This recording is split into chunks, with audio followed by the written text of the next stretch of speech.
Kadastrchiman butun respublika bo'yicha 937-son qonun ijrosi yuzasidan xatlov o'tkazmoqdamiz. Biroq ayrim mahallalarda mana bunday holatlar kuzatilmoqda.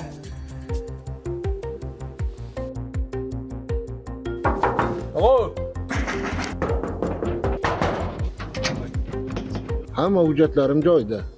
Lekin ko'rsata olmayman sizlarga. Kechroq soat 5dan keyin kelinglar, xo'jayinim keladilar. Uyda hozir hech kim yo'q. Bu esa qorli, yomg'irli kunlar bo'lishiga qaramay bitta obyektga bir necha bor takror borishimizga va mazkur holat rejadan tashqari ortiqcha vaqt yo'qotilishiga sabab bo'lyapti.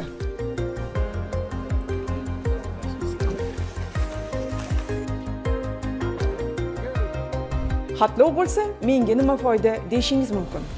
Mulkka bo'lgan huquqlar tasdiqlangandan so'ng o'z uy joyingiz qonuniy rasmiylashtiriladi. Boshqa shaxsga sota olasiz, oila a'zolaringizni doimiy ro'yxatga qo'yish huquqi paydo bo'ladi. Shuningdek, uyingizni garovga qo'yib kreditlar olishingiz mumkin. Agar uy-joy jamoat ehtiyojlari uchun olib qo'yiladigan bo'lsa, qonunga muvofiq kompensatsiya talab qilish huquqiga ega bo'lasiz.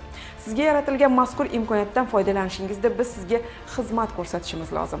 Ana shuni amalga oshirishimizda yordam bermoqchi bo'lsangiz, shu joyga alohida e'tibor qarating. Eng avvalo, kadastr.uz sayti orqali mahallangizda qachon xatlov o'tkazilishini aniqlab oling.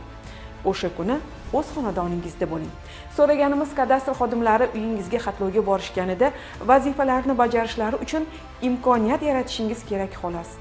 Zero bir mahalla xatlovini yakunlamay boshqa mahallaga xatlovga borish mumkin emas. Bir uyga bir necha marotaba takror borish oqibatida tasdiqlangan reja jadval bo'yicha kechikishlar yuzaga kelmoqda. Shunday ekan, qo'shni mahallangizning belgilangan xatlovi o'z vaqtida boshlanishi nafaqat kadastr xodimlariga, balki sizga ham bog'liq. Demakki, avvalo o'zimizni, qolaversa boshqalarning vaqtini qadrlaylik.